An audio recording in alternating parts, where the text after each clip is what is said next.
Tayong tanggap excess bigla na lang namatay ulit. Pagka-charge siya, tatry natin kung gagana ulit yung yung volume up, volume down, tsaka power. Pag ito gumana, buenas ka na naman.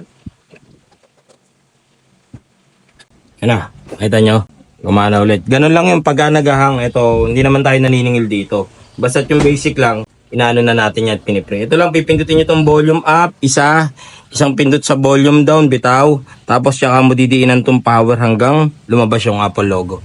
Pagka lumabas yung Apple logo, okay na. Ayan, nakita nyo, may charge pa siya. Ayan, nakita nyo. Ayan, nabibigay na natin sa ating kaibigan. Ayan. Yeah. Ayun po, nakita nyo po yung ginawa natin. Ayun, pag ganun po, libre lang yun. Pwede naman po kayong yung gumawa.